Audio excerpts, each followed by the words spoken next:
선호가 잘 지냈어? 정말 미안해. 나 이제 갈 곳도 없고, 가진 것도 하나도 없어. 당신 여기 어떻게 알고 왔어요?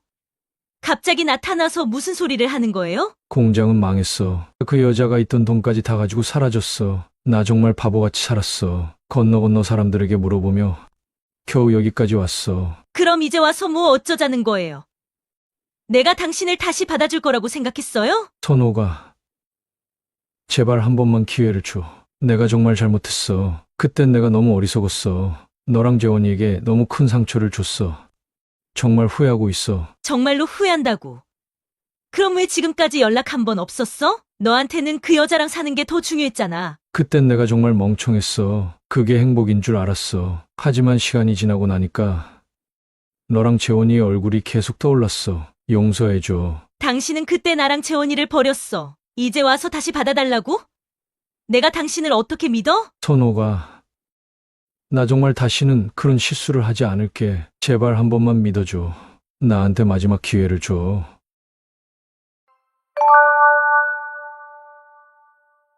안녕하세요. 저는 황선옥입니다. 벌써 제 나이가 62이 되었네요.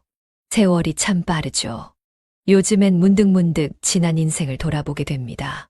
젊은 시절 사랑으로 시작했지만 배신으로 끝나버린 결혼.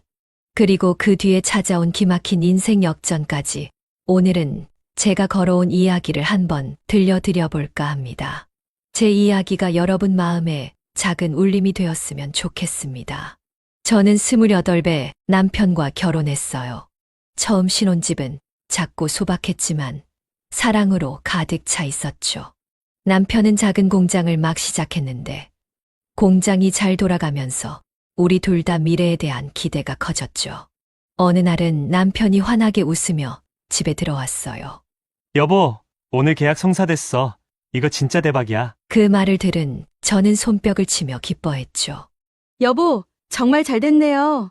오늘 저녁엔 축하 파티 해야겠어요. 뭐 먹고 싶어요? 아무거나 좋지. 당신이 만들어주면 다 맛있으니까. 라고 말하며 환하게 웃는 그의 얼굴을 보니 제 마음도 덩달아 따뜻해졌습니다. 남편은 공장에서 힘든 일이 있을 때면 집에 와서 저에게 털어놓곤 했어요. 오늘은 한 직원이 일을 잘못 처리해서 그거 뒤처리하느라 힘들었어. 근데 당신이 싸준 도시락 먹으니까 진짜 힘나더라. 저는 그 말을 들으며 미소 지었어요. 여보, 너무 무리하지 말고요. 점심은 꼭 챙겨 드세요. 제가 정성 들여 싸준 건데 안 먹으면 섭섭해요. 그는 웃으며 대답했죠. 우리 여보 없으면 내가 어떻게 버티겠어. 정말 고마워. 그 시절 남편과 함께 공장 이야기를 나누며 서로 격려하던 순간들이 얼마나 소중했는지 몰라요. 매출이 오를 때마다 그는 활짝 웃으며 말했죠. 여보, 이번 달 매출이 지난달보다 훨씬 늘었어. 공장 직원들도 정말 열심히 해주고 있어. 그럴 때마다 저는 뿌듯한 마음으로 대답했어요. 여보, 정말 잘하고 있어요. 이렇게 열심히 하니 우리 미래가 더 밝아질 거예요. 그러던 어느 날 우리가 첫 아이를 낳았을 때의 기억은 잊을 수가 없어요. 아이를 품에 안고 민철 씨와 서로를 바라보며 얼마나 행복했는지 몰라요. 여보, 우리 이제 진짜 가족이네. 우리 아들 꼭 잘 키우자. 남편의 말에 저는 고개를 끄덕이며 대답했죠. 당연하죠. 우리 아들 위해서라면 뭐든 할 수 있어요. 아이를 키우는 동안에도 남편과 저는 가끔 공장에서의 성과를 두고 함께 기뻐하곤 했어요. 어느 날은 남편이 저를 위해 꽃다발을 들고 집에 왔습니다. 여보, 정말 고마워. 항상 내 옆에 있어줘서 내가 더 행복하게 해줄게. 남편과의 대화, 그리고 아들과 함께 보낸 시간이 제게는 그야말로 꿈 같은 날들이었죠. 공장이 점점 잘 되면서 직원들이 눈에 띄게 늘어났고 거래처도 하나둘씩 더 많아졌어요. 남편은 하루 종일 거래처를 다니느라 바빠졌죠. 어느 날 저녁 집에 늦게 들어온 남편이 힘겹게 말했어요. 여보, 오늘 거래처를 몇 군데 미팅했나 몰라? 우리 공장이 이제 정말 바빠지긴 했나 봐. 저는 고생하는 그를 위해 따뜻한 차를 내주며 말했죠. 여보, 너무 무리하지 말아요. 당신이 건강해야 공장도 잘 돌아가죠. 하지만 야근이 점점 늘어나면고 출장도 전국적으로 잦아졌어요. 저는 농담 삼아 말했죠. 요즘엔 출장 때문에 얼굴 보는 날이 더 적네요. 이러다 아들이 당신 낯설어 하겠어요. 그는 피곤한 얼굴로 웃으며 대답했어요. 그러게 말이야. 나도 집에서 좀 푹 쉬고 싶은데 요즘은 잠도 제대로 못 자겠어. 그러면서 집에 들어오는 날이 점점 줄어들었죠. 주말에도 간신히 잠깐 얼굴만 보곤 했어요. 저는 남편의 고단한 모습을 보며 속으로 걱정했지만 일 때문에 어쩔 수 없는 상황인 걸 알기에 더 이상 말하지 않았습니다. 그래도 마음 한구석엔 묘한 불안감이 자리 잡고 있었어요. 아이가 8살 무렵이었어요. 어느 날 밤 남편은 또 늦겠다는 전화를 걸어왔어요. 그날도 그는 바쁜 목소리로 말했죠. 여보, 미안해. 오늘 또 늦을 것 같아. 거래처랑 일이 길어져서 지금 바로 출발은 힘들겠어. 저는 애써 차분한 목소리로 대답했어요. 괜찮아요. 너무 무리하지 말고 일 끝나면 조심해서 들어와요. 그런데 전화를 끊으려는 찰나 전화기 너머로 낯선 젊은 여자의 목소리가 들렸어요. 정확히 무슨 말을 했는지는 들리지 않았지만 어딘가 가벼운 농담 같은 말투였죠. 저는 순간 멈칫했지만 아무 말도 하지 못하고 전화를 끊었어요. 혼잣말로 중얼거렸던 기억이 납니다. 웬 젊은 여자 목소리가 들리는 거지. 거래처의 여직원이겠지. 설마. 하지만 마음속에서는 묘한 불안감이 점점 커졌어요. 남편은 그런 사람이 아니라고 믿고 싶었지만 가슴 한구석에 남아있는 찜찜한 기분을 지울 수 없었습니다. 그날 이후로 남편의 행동이 조금씩 이상해 보이기 시작했어요. 일을 하고 온 사람이 집에 들어올 때마다 말끔히 씻은 듯 깔끔한 모습으로 들어오는 날이 많아졌죠.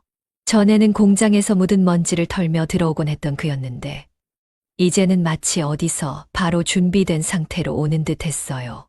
저는 속으로 중얼거렸어요. 공장에서 온 거 맞나? 이상하네. 또 집에 들어오면 예전처럼 이야기를 나누는 대신 피곤하다며 곧장 씻고 방으로 들어가 잠자리에 누웠어요. 여보, 오늘 공장에서 무슨 일 있었어요? 아, 별일 없었어. 그냥 바빠서 힘들었네. 하고 짧게 대답하며 대화할 틈을 주지 않았습니다. 처음에는 일이 많아서 그런가 보다 했어요. 공장이 잘 돌아가니 바쁠 수밖에 없다고 스스로 위로했죠. 하지만 그의 행동이 점점 더 이상해지면서 불안감이 커졌어요. 한 번은 이렇게도 물어봤어요. 여보, 아직도 그렇게 바빠요? 아니면 혹시 무슨 말 못할 일이라도 있어요? 남편은 고개를 저으며 아니야. 그런 거 없어. 그냥 일이 많아서 그래. 라고 말했지만 제 마음속 의심은 사라지지 않았습니다. 다음 날 저는 장을 보기 위해 평소 자주 가던 마트를 갔습니다. 물건을 고르며 천천히 카트를 밀고 있던 그때 익숙한 뒷모습이 눈에 들어왔어요. 순간 머리가 멍해지며 손이 떨리기 시작했습니다. 저거 민철 씨 아니야? 가까이 다가가자 남편이 젊은 여자와 다정하게 장을 보고 있는 모습이 눈앞에 펼쳐졌어요. 두 사람은 꼭 연인처럼 보였죠. 그 여자가 남편에게 웃으며 이렇게 말하는 게 들렸습니다. 오빠, 이거 어때? 우리 집엔 이게 필요할 것 같아. 순간 온몸이 떨리고 심장이 미친 듯이 뛰기 시작했어요. 저는 카트를 붙잡고 겨우 몸을 지탱하며 그 장면을 지켜봤습니다. 그런데 더 충격적인 장면이 제 눈에 들어왔습니다. 그 여자의 배가 둥글게 불러와 있었던 겁니다. 임신 중이었어요. 저는 그 자리에서 그들에게 다가가고 싶었지만 발이 움직이지 않았습니다. 이게 정말 현실일까? 아니야. 뭔가 오해가 있을 거야. 스스로를 다독이며 마음을 가라앉히려 했지만 머릿속은 이미 혼란으로 가득 찼습니다.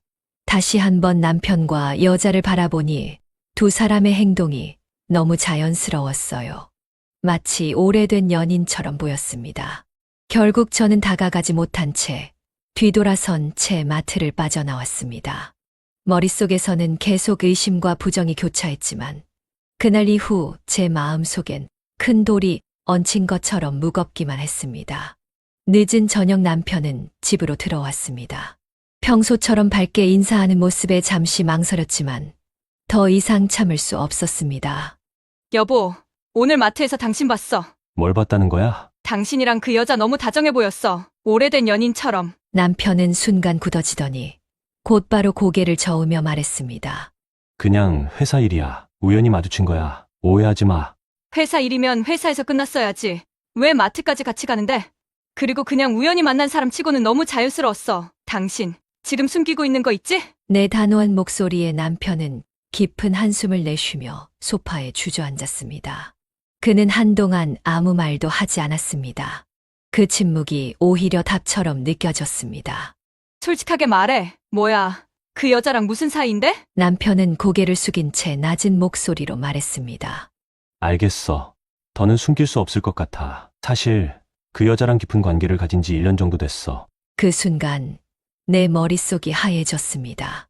들리지 않을 것 같은 말이 귀를 찔렀습니다. 1년? 1년이라고? 나 몰래 그렇게 오랫동안 다른 여자랑? 내 목소리가 떨렸습니다. 손이 떨리고 가슴이 터질 것 같았습니다. 그러나 남편의 다음 말이 더 충격적이었어요. 그리고 그녀가 임신했어. 내 아이야. 잠시 시간이 멈춘 것 같았습니다. 그의 입에서 나온 마지막 말이 머릿속에서 메아리 쳤습니다. 뭐라고? 임신? 내 눈에서 눈물이 쏟아졌습니다. 말로 표현할 수 없는 분노와 슬픔, 배신감이 뒤섞여 마음을 짓눌렀습니다. 미안해. 정말 미안해. 나도 이렇게 될 줄 몰랐어. 처음엔 그냥 서로 의지하다가 점점 이렇게. 남편의 목소리는 점점 작아졌고 고개를 들지 못했습니다. 미안하다고? 그게 지금 할 말이야? 나를 이렇게 배신해놓고 미안하다고 끝난다고 생각해? 저는 소리를 지르며 울기 시작했습니다. 나 자신도 감정이 주체되지 않았어요. 나랑 살면서 그 여자랑 1년이나 관계를 이어갔다고? 그리고 이제 아이까지 가졌다고? 난 당신을 믿고 있었어. 우리 가정을 믿고 있었다고. 남편은 고개를 들고 나를 보며 말했습니다. 정말 미안해. 나도 내 잘못이 얼마나 큰지 알아. 하지만 아이가 있는 이상 나도 책임을 져야 해. 그의 말이 너무 차갑게 들렸고 저는 더 이상 그 자리에 있을 수 없었습니다. 방으로 들어가 문을 닫고 바닥에 주저앉았습니다. 흐르는 눈물을 멈출 수 없었죠. 내 인생이 한순간에 무너져 내리는 기분이었어요. 그날 이후 남편은 집에 잘 들어오지 않았습니다. 오히려 들통이 난 것이 후련했는지 연락도 없이 오늘은 못 들어간다는 문자 한 줄로 끝내는 날들이 많아졌죠. 답답한 마음에 더는 참을 수 없어 남편에게 얘기 좀 하자고 했습니다. 우리가 이렇게 끝낼 수는 없어요. 재원이도 있고 내가 당신을 용서하면 다시 집으로 돌아올 거예요. 남편은 잠시 머뭇거리더니 차가운 목소리로 말했습니다. 미안해. 이제 그만하자. 우리 이혼하자. 곧 아이가 태어날 거야. 내가 책임져야 할 것 같아. 순간 저는 그의 말을 이해하지 못하고 멍해졌습니다. 뭐라고요? 그럼 우리 재원이는 어떻게 하려고요? 재원이는 당신한테 아들이 아니에요? 남편은 고개를 돌리며 짧게 대답했습니다. 당신이 잘 키워줘. 재원이한테는 당신이 있잖아. 저는 떨리는 목소리로 다시 물었습니다. 당신 진심이에요? 정말로 이혼을 원해요? 남편은 한숨을 쉬며 덧붙였죠. 미안하지만 나랑 이혼해주면 아버지가 물려주신 시골 땅. 그거 당신 앞으로 해줄게. 그 말이 얼마나 차갑고 무책임하게 들렸는지 몰라요. 저는 그의 말이 끝나기도 전에 울분에 차서 외쳤습니다. 시골 땅, 그게 전부라고요? 당신이 우리 가족을 이렇게 버리고 떠난다고요? 하지만 남편은 끝까지 태연했어요. 이제 끝내자고. 나도 더 이상 이렇게 살고 싶지 않아. 그 시골 땅이 아무도 찾지 않는 황무지라는 걸 알았기에 더 기가 막혔죠. 하지만 저는 남편과의 관계를 이어갈 이유도 없었고 차라리 빨리 끝내고 아들과 새로운 시작을 하기로 마음먹었어요. 그렇게 저는 눈물로 얼룩진 이혼 서류에 사인을 했습니다. 이혼 후의 삶은 정말 힘들었어요. 아들과 함께 작은 월세방으로 이사한 저는 생계를 위해 식당 일과 청소 일을 가리지 않고 했죠. 새벽같이 일어나 아침 청소를 끝내면 곧바로 식당으로 달려가 하루 종일 서서 일했습니다. 밤늦게 집에 돌아오면 녹초가 되었지만 아들의 얼굴을 보면 다시 힘이 났어요. 엄마, 오늘 힘들었지? 내가 어깨 주물러 줄게. 재원이가 어린 손으로 어깨를 주물러주며 웃을 때면 그 한마디가 제게 얼마나 큰 위로가 되었는지 몰라요. 저는 아이에게만큼은 부족함이 없게 해주고 싶었어요. 그래서 아무리 피곤해도 재원이와 시간을 보내기 위해 잠을 줄이곤 했죠. 엄마, 나 오늘 학교에서 상 받았어. 재원이는 늘 밝은 미소로 저를 놀라게 했어요. 저는 기쁜 마음으로 대답했습니다. 우리 재원이 정말 대단하다. 엄마가 맛있는 거 해줄게. 뭘 먹고 싶어? 재원이는 눈을 반짝이며 말했죠. 고기 먹고 싶어. 저는 웃으며 대답했어요. 그래, 엄마가 내일 꼭 고기 사올게. 오늘은 엄마랑 라면 먹으면서 영화 보자. 그렇게 우리는 서로를 의지하며 어려운 시절을 버텼습니다. 새벽부터 저녁까지는 온종일 일하고, 밤에는 재원이와 함께 숙제를 하며 웃음 짓던 순간들이 아직도 생생해요. 재원이는 저에게 항상 힘이 되는 존재였죠. 엄마, 나 빨리 커서 엄마한테 도움이 될 거야. 라는 말을 들을 때마다 저는 그 아이를 위해 더 노력해야겠다고 다짐했습니다. 때로는 힘들어 눈물이 날 때도 있었어요. 하지만 그런 날엔 재원이와 밤하늘을 바라보며 이야기하곤 했죠. 엄마, 저 별 엄청 밝다. 우리도 저 별처럼 반짝이자. 그래, 재원아. 우리도 꼭 반짝이는 날이 올 거야. 힘든 시절이었지만 그 안에 묻어나는 작은 행복들이 있었기에 저는 결코 포기하지 않았습니다. 그렇게 시간이 흘러 어느덧 재원이는 대학생이 되었고, 저는 식당에서 일하며 조금씩 돈을 모아 안정된 생활을 시작할 수 있었습니다. 그런데 15년쯤 지난 어느 날이었어요. 뉴스에 제가 가지고 있는 땅이 재개발된다는 내용이었습니다. 그 땅에 신도시가 들어온다더군요. 처음엔 믿기지 않아서 몇 번이고 확인했죠.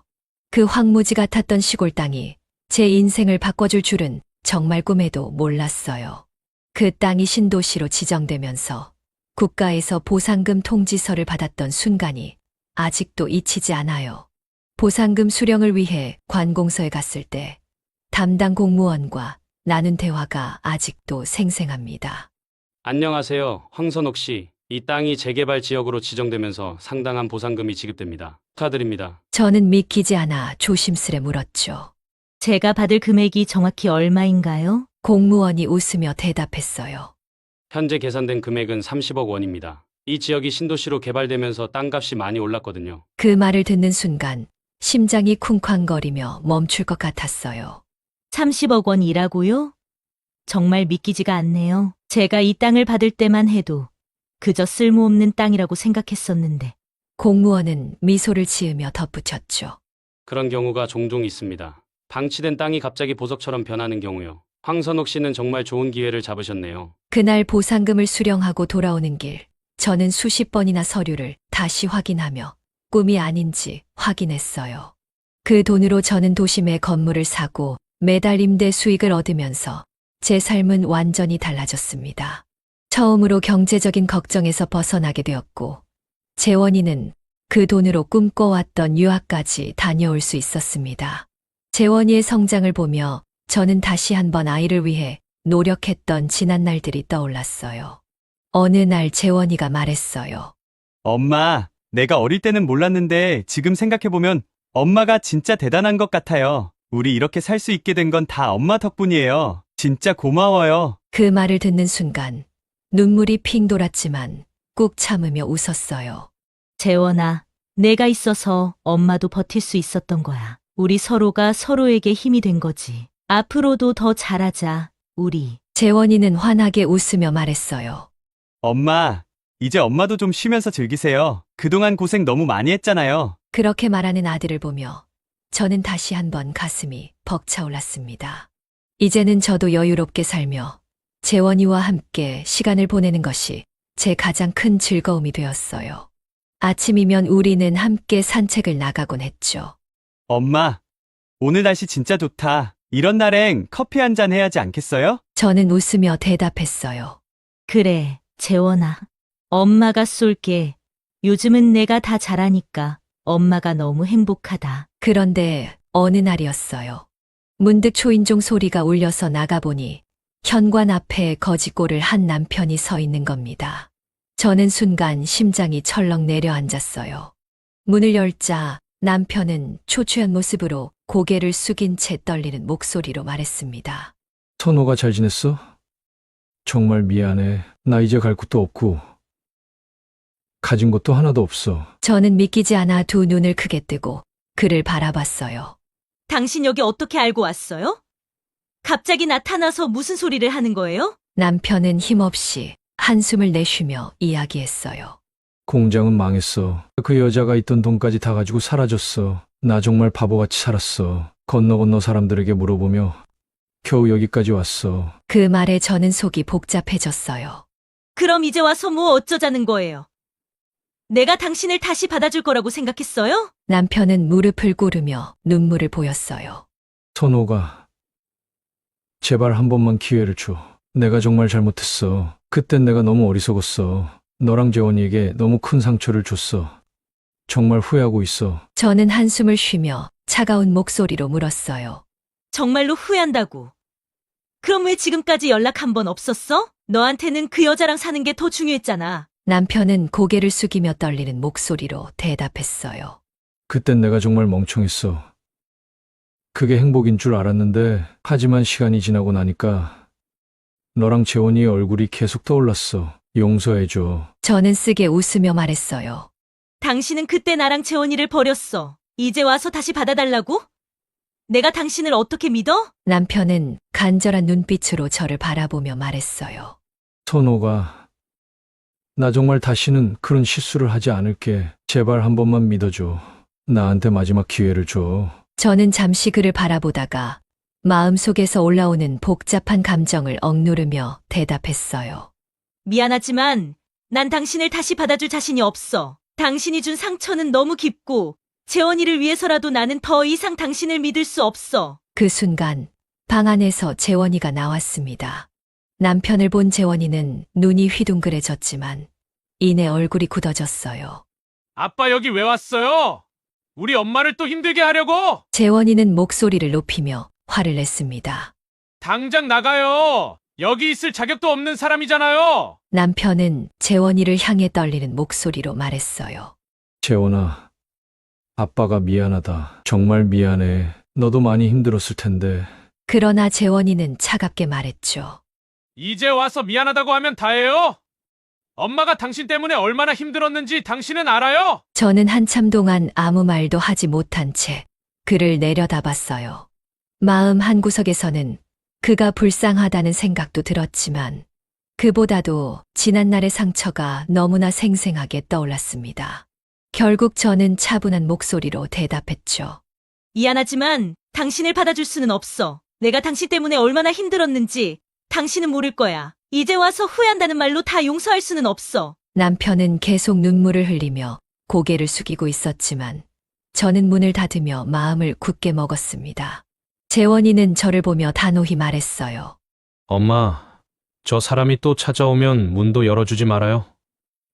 저한테 아빠는 필요 없어요. 그날 밤 저는 창밖을 보며 깊은 한숨을 내쉬었어요. 지난 상처는 여전히 제 마음에 선명했으니까요. 마음은 복잡하고 머릿속은 온갖 생각으로 가득 찼습니다.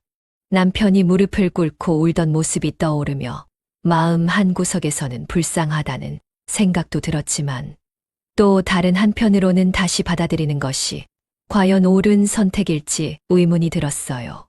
재원이가 단호한 목소리로 말했던 순간도 떠올랐습니다.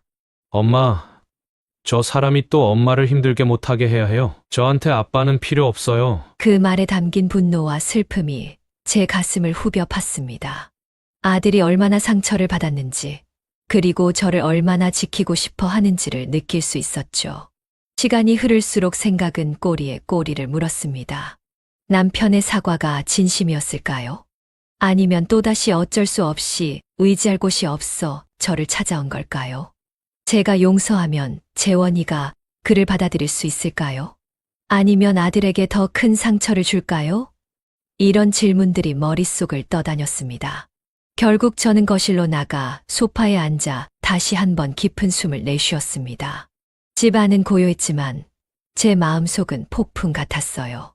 저는 혼잣말로 중얼거렸습니다. 정말 어떻게 해야 하는 걸까? 용서하는 게 맞는 걸까? 그때 방에서 나온 재원이가 제 옆에 앉았습니다. 엄마, 아직 고민하고 있어요? 재원이는 조심스럽게 제 손을 잡으며 말했어요. 엄마가 뭐라고 결정하든 저는 엄마 편이에요. 하지만 엄마, 저 사람 때문에 다시 힘들어하지는 않았으면 좋겠어요. 저는 재원이의 말에 눈물이 핑 돌았습니다. 재원아, 내가 이렇게 엄마를 생각해줘서 정말 고마워. 엄마가 현명하게 결정할게. 그 밤은 길고도 길었습니다. 창밖에는 별이 반짝이고 있었지만 제 마음속에는 어둠이 짙게 드리워져 있었습니다. 하지만 저는 다시 한번 다짐했어요. 제가 어떤 결정을 내리든 그것은 저와 재원을 위한 것이어야 한다고요. 다음 날 아침 창밖으로 밝아오는 햇살을 보며 저는 한 가지 결심을 했습니다. 남편이 다시 찾아왔을 때 단호하게 말했어요.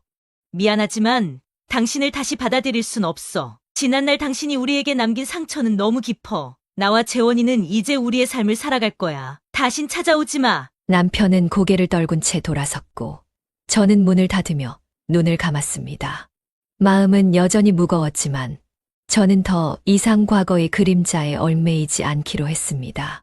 이제는 재원이와 앞으로의 미래를 그리며 행복하게 살아가야겠다고 결심했어요. 우리가 서로를 의지하며 여기까지 왔듯 앞으로도 함께 더 나은 날들을 만들어갈 거라고 믿습니다. 여러분이라면 어떻게 하셨을까요? 이런 상황에서 어떤 선택을 내리셨을지 궁금합니다. 하지만 한 가지 분명한 것은 삶은 때로 우리를 시험에 들게 하지만 그 모든 시련은 우리가 더 단단해지고 성장할 기회가 될 수 있다는 것입니다. 여러분의 삶에도 분명히 빛나는 별이 기다리고 있을 거예요. 그 별을 향해 한 걸음씩 나아가는 동안 가끔은 흔들리고 지칠 수도 있지만 절대 포기하지 마세요. 여러분은 충분히 그 별을 향해 갈 자격이 있고 또 그 별을 잡을 수 있는 힘이 있습니다. 이 이야기가 여러분에게 작은 위로와 용기를 전해드렸으면 좋겠습니다.